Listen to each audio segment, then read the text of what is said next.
Polêmica na contratação de engenheiros da Red Bull para a Ferrari, a renovação de contrato de Hamilton, previsão do tempo para classificação em corrida e muita notícia rolando nos bastidores do GP de Miami. E aqui no canal 30F1 você fica sabendo de tudo de forma simples e dinâmica. Vamos às notícias. Deixa o like e inscreva-se no canal. Vamos começar com a previsão do tempo para sábado, treino livre 3 e classificação, lembrando que lá o treino livre 3 começa ao meio-dia. Sol, poucas nuvens, 28 graus, temperatura ambiente, bastante vento, cerca de 24 km/h o vento, e apenas 4% de chances de chuva, pouca coisa.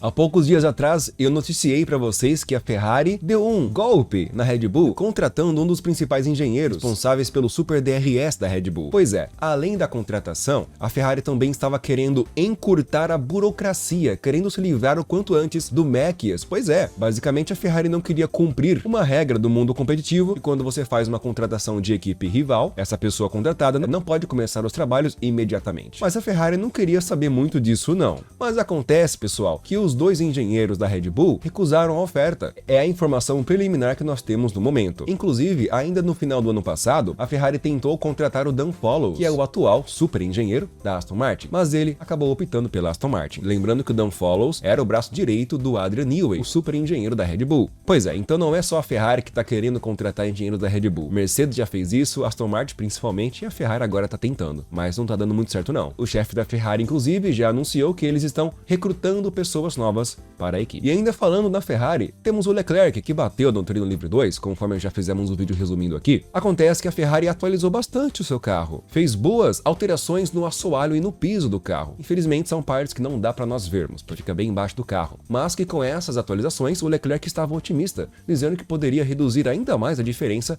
para a Red Bull, podendo mais uma vez brigar pela pole na classificação e diminuir a diferença para a Red Bull na corrida. Palavras do próprio Leclerc. Por enquanto, nos treinos livres 2 especificamente, cujo horário é parecido com o da classificação e da corrida, a Ferrari foi a única equipe que conseguiu se aproximar um pouco da Red Bull.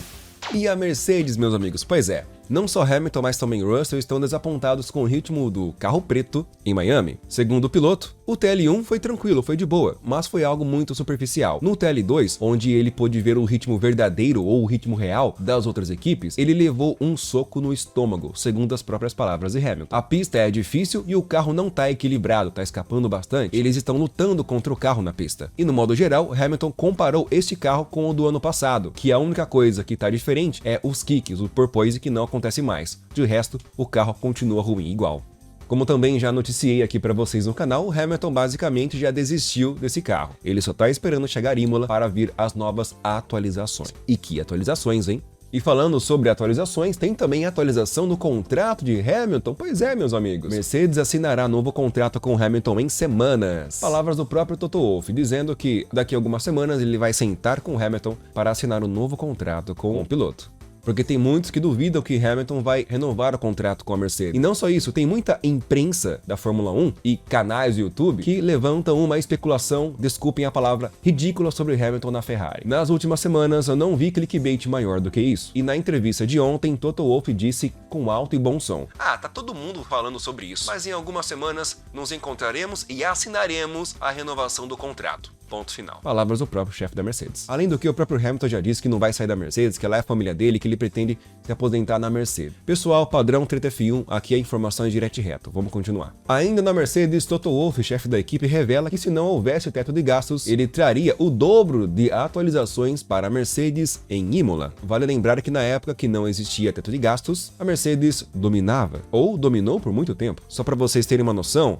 teve ano que a Mercedes investiu 2 bilhões de dólares na equipe. 2 bilhões. Hoje, o teto de gastos é de 150 milhões de dólares aproximadamente. Sobre isso, o Toto Wolff diz o seguinte, que o limite de custos dá muitas restrições. Por exemplo, em anos passados, eles nem sabiam quanto custava o preço de uma nova suspensão. Ia lá e colocava. Mas hoje, atualmente, eles precisam pegar o preço do alumínio, fazer cálculo da usinagem, quanto custa a produção, amortizar os valores, precificar cada parafuso que vai na suspensão, partes de fibra de carbono, matéria-prima, corte, tudo. Tudo tem que ser muito específico, deve constar na planilha de valores. E ele fala que isso é muito complexo e que foi necessário contratar analistas de custos específicos para trabalhar lucrarem com isso. E é muito importante que a equipe cumpra o limite de gastos. Cada 10 mil dólares importa, segundo o Toto Wolff. Bom, nem parece aquele cara que no começo do ano disse que se for preciso para vencer, quebrar o teto de gastos, ele fará.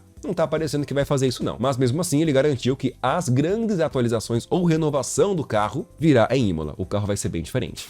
Red Bull e seus pilotos. O que eles acharam dos primeiros treinos? Vamos lá. Verstappen diz que está muito feliz e que ele se sentiu bem no carro. Afinal de contas, ele liderou com facilidade o TL2. Por outro lado, o Pérez se sentiu insatisfeito, dizendo que não teve a melhor das sextas-feiras. Vale lembrar que Pérez estava utilizando uma configuração diferente de asa dianteira e traseira em relação ao carro do Max Verstappen. Fato que nós mostramos aqui em nossa transmissão ao vivo do Treino Livre 2 e também faremos a transmissão ao vivo do TL3 e da classificação e da corrida no canal Treta F1 ao vivo. Inscreva-se para não perder. Pérez alcançou máxima de quase 350 km por hora, enquanto Max ficou próximo dos 343. Podemos presumir que Pérez está usando menos asa que Max Verstappen. Mas tudo isso faz parte do teste para a grande corrida, o grande acerto do carro. Pérez disse que a Red Bull tentou várias coisas e configurações diferentes para conseguir o equilíbrio mecânico. Contudo, ele ressalta que aprenderam bastante e que vão terminar de acertar o carro no TL3. Ainda sobre Pérez, o piloto mexicano disse que tem certeza que pode vencer Verstappen em todos os circuitos de rua.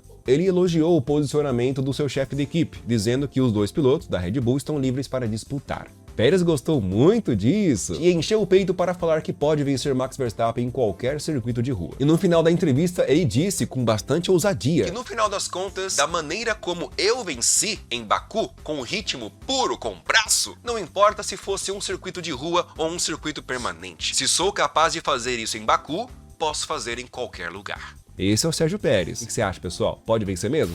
Agora tem indireta ou direta do Max Verstappen para o chefe da Mercedes, pois é. Na semana passada, Toto Wolff disse que a corrida em Baku foi chata. Seus pilotos foram ultrapassados facilmente e não tiveram oportunidades de fazer muitas ultrapassagens, por causa da deficiência aerodinâmica e da zona de DRS reduzida. Porém, Max Verstappen mandou uma direta pro Toto Wolff, chefe da Mercedes, dizendo que, há um tempo atrás, quando ele vencia, ele não falava que as corridas eram chatas. Max Verstappen disse isso, cara.